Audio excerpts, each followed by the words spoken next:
Police line स्थित सभागार में पुलिस उप महानिरीक्षक द्वारा किया गया गोष्ठी का आयोजन, दिया आवश्यक दिशा निर्देश। आपको बता दें, पुलिस उप महानिरीक्षक सहारनपुर परिक्षेत्र द्वारा वरिष्ठ पुलिस अधीक्षक रोहित सिंह सजमान व अन्य पुलिस अधिकारीगणों के साथ पुलिस लाइन स्थित सभागार में गुरुवार दोपहर 2:30 बजे संगीन अपराध जैसे हत्या, लूट, डकैती, दुष्कर्म एवं गोवध आदि महिला संबंधी अपराध, कानून एवं शांति व्यवस्था, पुरस्कार घोषित, वांछित अभियुक्तों की गिरफ्तारी, सांप्रदायिक प्रकरण, आगामी त्योहारों के संबंध में गोष्ठी आयोजित कर संबंधित को आवश्यक दिशा निर्देश दिए गए। वार्ड 26 एवं 33 दो वार्डों में 84 लाख से बनेगी सीसी रोड एवं नालियां, महापौर ने किया शुभारंभ। आपको बता दें, महापौर डॉक्टर अजय कुमार ने गुरुवार शाम 5 बजे शहर के दो वार्ड 26 एवं वार्ड 33 में सीसी रोड एवं नाली निर्माण कार्यों का पूजा अर्चना के बाद सड़क पर गेंती मारकर व नारियल फोड़कर शुभारंभ किया। उक्त कार्यों पर करीब 84 लाख रुपए की लागत आएगी। वार्ड 26 में 1 लाख रुपए की लागत से विकसित होली चौक स्थल का फीता काटकर लोकार्पण भी किया गया। महापौर डॉक्टर अजय कुमार ने शहर के विकास की दिशा में एक और कदम बढ़ाते हुए 2 वार्डों में सीसी सड़कों, नालियों के निर्माण कार्य का शुभारंभ किया। आज वार्ड नंबर 33 में सेंटर पार्क कॉलोनी में एक सड़क जो बहुत दिनों से अपेक्षित थी, यहाँ के नागरिकों की लंबे समय से ऐसी समस्या थी, उसके निर्माण कार्य का शुभारंभ किया है। मेरे साथ हमारे महानगर दल के स्थानीय पार्षद मुख्य योगी आदित्यनाथ। शहरी क्षेत्रों में विकास हो रहा है और यह उनका एक सूत्र वाक्य है कि जब शहरी क्षेत्रों का विकास होगा तभी प्रदेश 1 ट्रिलियन की इकॉनमी, जिसको हम संकल्पित है पूरा करने के लिए, तभी वह किया जा सकता है। आज सुबह ही वार्ड नंबर 26 में लगभग 45 लाख रुपए की लागत से 3 सड़कों के निर्माण कार्य का भी शुभारंभ हुआ है। इसके लिए माननीय मुख्यमंत्री जी को बहुत बहुत धन्यवाद, इस क्षेत्रवासियों को बहुत बहुत धन्यवाद और बहुत बहुत साधुवाद। वह लगातार प्रयास करते रहे जिससे आज सड़क का निर्माण कार्य शुरू हुआ। माननीय प्रधानमंत्री जी के मार्गदर्शन में और माननीय मुख्यमंत्री जी के नेतृत्व में जो उत्तर प्रदेश की सरकार काम कर रही है, एक समान भाव से रूरल हो या अर्बन हो, दोनों जगह डेवलपमेंट के कार्य चल रहे हैं। उसी की कड़ी में आज यहाँ एक छोटा सा कार्य विकास का इस कॉलोनी में प्रारंभ हो रहा है। कॉलोनी वासियों को भारतीय जनता पार्टी की ओर से बहुत बधाई और उनके लिए, उनके आगामी जीवन के लिए शुभकामनाएं। विकास के गंगा निरंतर हमारे जनप्रतिनिधि, चाहे महापौर जी हों, चाहे विधायक जी हों, चाहे पार्षद जी हों, सभी लोग मिलजुल करके विकास की गंगा को, विकास के कार्यों को जनता तक पहुंचाने का कार्य करते हैं और भविष्य में भी करते रहेंगे।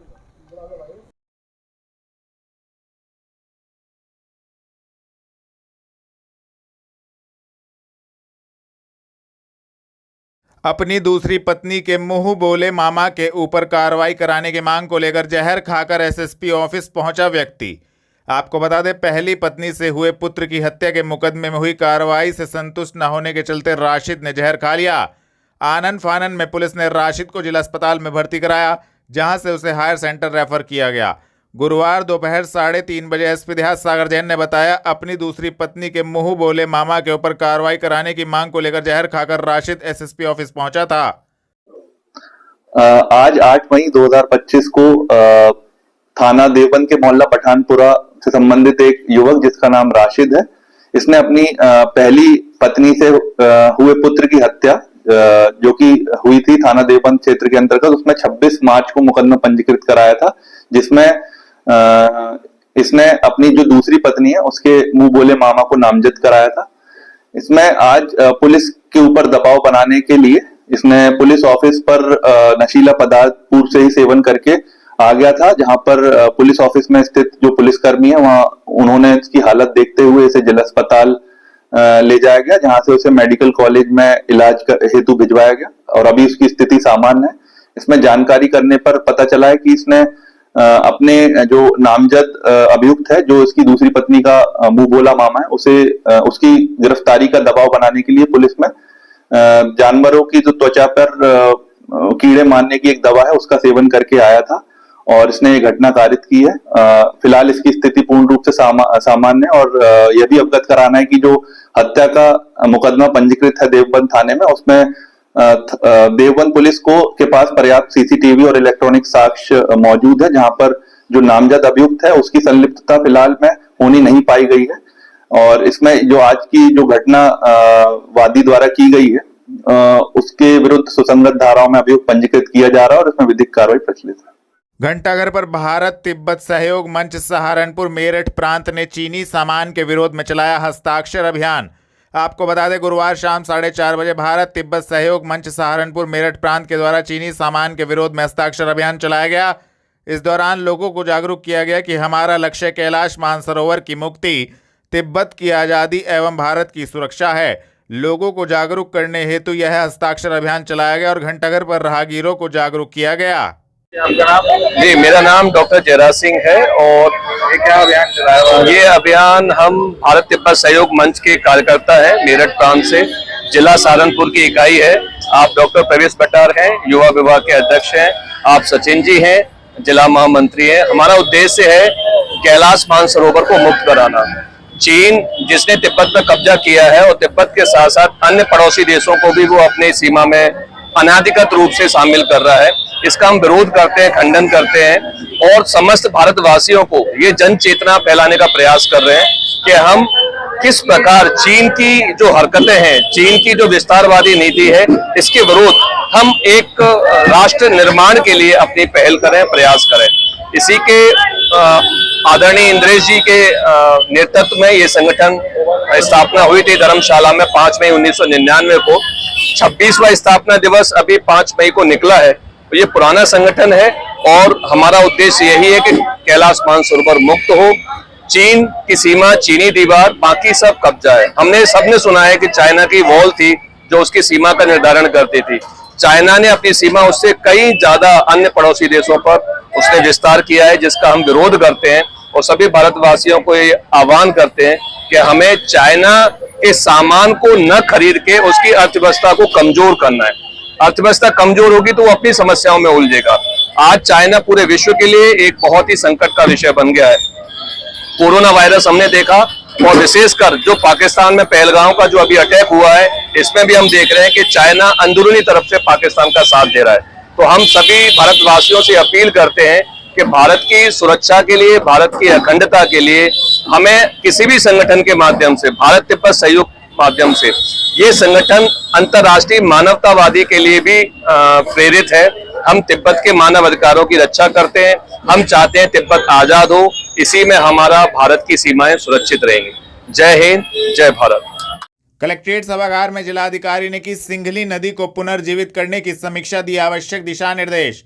आपको बता दें, जिलाधिकारी मनीष बंसल की अध्यक्षता में कलेक्ट्रेट स्थित नवीन सभागार में तहसील नकुड़ में सिंघली खोखरी नदी के पुनरुद्धार के कार्य की समीक्षा गुरुवार शाम 6:30 बजे की गई। मनीष बंसल ने सख्त निर्देश दिए कि अभिलेखों के अनुसार हुए चिन्हांकन में खुदाई कार्य में तेजी लाई जाए। जिस स्थान पर चिन्हांकन लंबित है उसे शीघ्रता से पूर्ण करें। उन्होंने कहा कि जनपद में नदियों को जीवित करने हेतु उनके जीर्णोद्धार की दिशा में लापरवाही न बरती जाए। उन्होंने उपजिलाधिकारी को निर्देश दिए कि अभिलेखों के अनुसार यथाशीघ्र चिन्हांकन कराना सुनिश्चित करें। कम गहराई एवं चौड़ाई पर नाराजगी व्यक्त करते हुए खंड विकास अधिकारी को निर्देश दिए कि अभिलेखों के अनुसार खुदाई के कार्य में लापरवाही न बरती जाए। उन्होंने लेखपालों एवं टेक्निकल असिस्टेंट को चेतावनी देते हुए कहा कि कार्य समय से पूर्ण नहीं होने पर कड़ी कार्रवाई की जाएगी। सिंचाई विभाग को मौके पर जाकर निरंतर कार्य के पर्यवेक्षण करते हुए फीडबैक देने के निर्देश दिए। एसडी इंटर कॉलेज में उत्तर प्रदेश माध्यमिक शिक्षक संघ द्वारा शैक्षिक विचार गोष्ठी एवं मंडलीय सम्मेलन किया गया आयोजित। आपको बता दें, गुरुवार शाम 5:30 बजे एसडी इंटर कॉलेज में उत्तर प्रदेश माध्यमिक शिक्षक संघ ठकुराई मंडल के तत्वाधान में शैक्षिक विचार गोष्ठी मंडलीय सम्मेलन आयोजित किया गया, जिसमें प्रदेश अध्यक्ष डॉक्टर उमेश चंद त्यागी के प्रदेश अध्यक्ष नियुक्त होने पर उक्त सम्मेलन को उनके सम्मान समारोह के रूप में मनाया गया। मुख्य वक्ता डॉक्टर उमेश चंद त्यागी कार्यक्रम के केंद्र बिंदु रहे।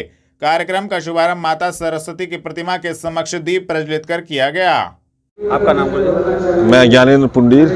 आज क्या कार्यक्रम आयोजित किया? आज जो है सहारनपुर में उत्तर प्रदेश माध्यमिक शिक्षक संघ का मंडलीय सम्मेलन व गोष्ठी आयोजित की गई और साथ में ही जो हमारे नवनियुक्त प्रदेश अध्यक्ष हैं आदरणीय त्यागी जी, जो अभी नियुक्त हुए हैं, 12 अप्रैल को जो था हमारा सम्मेलन था प्रयाग में, वहाँ सर्वसम्मति से इन्हें चुना गया है। तो पश्चिम को एक बहुत बड़ी जिम्मेदारी मिल गई है और मान के चलिए कि आने वाला दिन जो है संघर्षों का दिन है, क्योंकि वर्तमान परिस्थितियों में जो अध्यापक हैं उनको उनकी कई एक जो है वो सुविधाएं, वो धाराएं जो है सरकार ने छीन ली है और उसी के लिए अब संघर्ष होगा।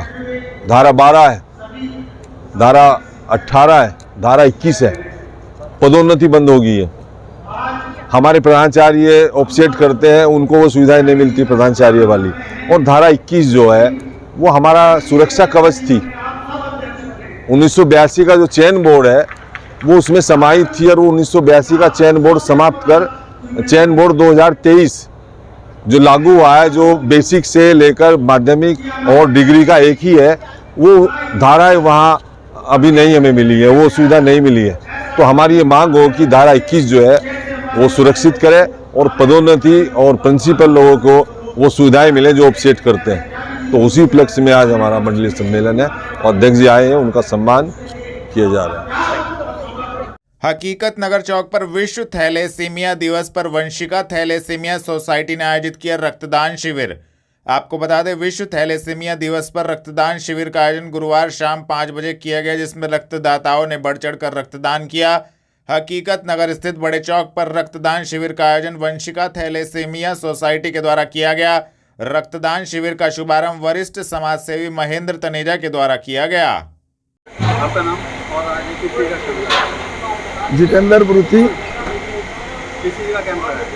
ये ब्लड डोनेशन का कैंप है सर। ये उपलक्ष्य में लगाया गया और कब? ये 8 मई विश्व थैलेसीमिया दिवस के उपलक्ष्य में लगाया गया है। थैलेसीमिया बच्चों की सहायता के लिए लगाया गया है जी। कितने सालों से लगाते आ रहे हो? कितने यूनिट होता है? सर ये मैं सन 2008 से लगा रहा हूँ। साल में एक बार कैंप करता हूँ। शुरुआत में तो हमारे कैंप यूनिट जो है 150 हो जाते थे, 100+ होते थे। अब कुछ संस्थाएं ज़्यादा हो गई हैं शहर में, तो यूनिट थोड़ा कम होते हैं इकट्ठे। क्या मैसेज देना चाहेंगे आप? मैं थैलेसीमिया के प्रति जागरूक करना चाहूँगा सभी को कि शादी से पहले कुंडली मिलाएं या ना मिलाएं, रक्त की जांच जरूर कराएं, जिससे सभी को अपने थैलेसीमिया स्टेटस का पता लगे और वो बच्चे थैलेसीमिक मेजर बच्चे पैदा होने से रुकें।